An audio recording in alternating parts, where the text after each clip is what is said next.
Hello friends, welcome to healthy food.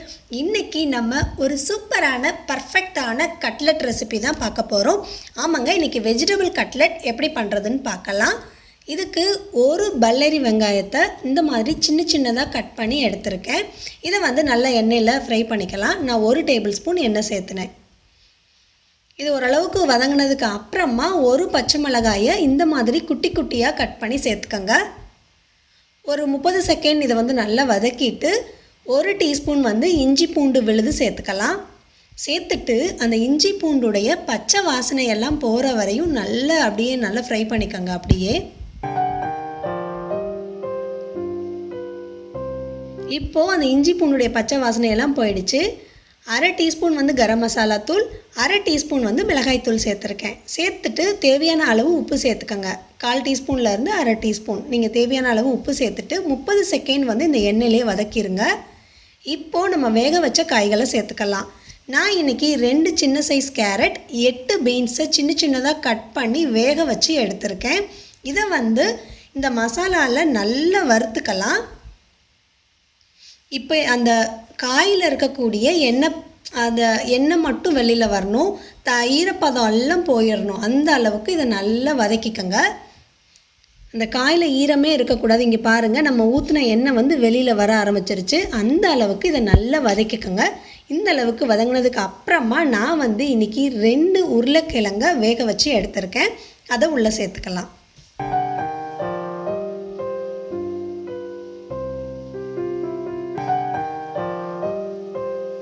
இப்போது இதை ஒரு மேஷர் வச்சு நல்லா அமுத்திக்கலாம். அப்படி இல்லைன்னா நீங்கள் ஒரு பெரிய கிண்ணம் ஏதாவது வச்சு இதை அமுத்திக்கங்க. உருளைக்கிழங்கு இதை நல்லா மசிச்சு விட்டுக்கங்க. இந்த அளவுக்கு நல்லா மசிச்சு விட்டுருங்க. இப்போ சூப்பராக தயாராகிருக்கு. இது கூட 1 டேபிள் ஸ்பூன் நான் மல்லி இலை, குட்டி குட்டியாக கட் பண்ண மல்லி இலையை சேர்த்துறேன். நான் அப்புறமா 1 டீஸ்பூன் மிளகு நான் இன்றைக்கி கல்லில் தட்டி சேர்த்துறேன். மிளகு தூள் சேர்த்திடாதீங்க. இந்த மாதிரி மிளகை தட்டி சேர்த்துங்க. அப்போ தான் நல்ல ஃப்ளேவர்ஃபுல்லாக சூப்பராக இருக்கும். இப்போ நம்ம அடுப்பை ஆஃப் பண்ணிவிட்டு நல்லா மிக்ஸ் பண்ணி விட்டுறலாம். நம்மளுடைய வெஜிடபிள் மிக்ஸ் தயாராக இருக்குது. இப்போ ஒரு கப்பில் 3 டேபிள் ஸ்பூன் நான் மைதா சேர்த்துருக்கேன். தேவையான அளவு தண்ணி சேர்த்துட்டு இதை கோட் பண்ணுற அளவுக்கு மிக்ஸ் பண்ணிக்கோங்க நல்லா இந்த மாதிரி. இப்போ இதில் தான் நம்ம தயார் பண்ண அந்த கட்லெட் மிக்ஸை உள்ளே கோட் பண்ண போகிறோம். இப்போ கொஞ்சம் சின்ன சைஸ் பால் அளவுக்கு அந்த வெஜிடபிள் மிக்ஸை நம்ம எடுத்துக்கலாம். எடுத்துட்டு இந்த மாதிரி உருண்டை பிடிச்சிட்டு லைட்டாக ப்ரெஸ் பண்ணி விட்டு அமுத்திக்கலாம். இந்த அளவுக்கு. இப்போ ஓரங்கள்லாம் வெடிப்பு இல்லாமல் பொறுமையாக ஷேப் பண்ணிக்கோங்க.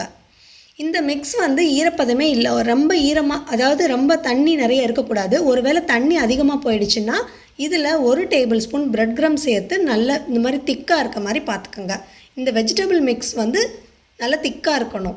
தண்ணிப்பதம், ஈரப்பதம் அதிகம் இருக்கக்கூடாது. ஓகேவா? இப்போ இதை நம்ம மைதா மாவில் கோட் பண்ணிவிட்டு நம்ம பிரெட் கிராமில் நல்லா கோட் பண்ணிடணும். பொறுமையாக மெதுவாக எல்லா ஓரங்கள்லையும் படுற மாதிரி கோட் பண்ணிக்கோங்க. உங்களுக்கு மைதா மாவு பிடிக்கலை அப்படின்னா நீங்கள் கார்ன்ஃப்ளவர் மாவு சேர்த்துக்கலாம். சூப்பராக கோட் ஆகிருக்குல்ல. இதே மாதிரி மீதி இருக்கக்கூடிய வெஜிடபிள் மிக்ஸையும் கட்லெட்ஸாக கோட் பண்ணி எடுத்துக்கலாம். இதை உடனுக்குடனே நம்ம பொரிச்சிடக்கூடாது. 15 நிமிஷம் அப்படியே ரெஸ்ட்டில் வச்சுட்டு அப்புறம் தான் பொரிக்கணும். இந்த கட்லெட் பண்ணுறதுக்கு 2 டிப்ஸ் தான். இதை கோட் பண்ண உடனே பொரிச்சிடாதீங்க. ஒன்று.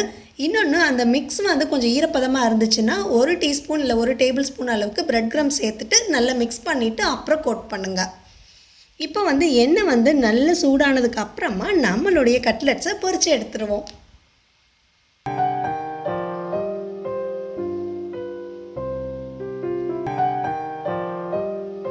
இந்த அளவுக்கு நல்ல கலர் மாற விட்டுருங்க. 2 பக்கமும் திருப்பி போட்டுட்டு இதை நல்லா ஃப்ரை பண்ணி எடுத்துக்கலாம். அவ்வளோதான், சூப்பராக தயாராகிடுக்கு.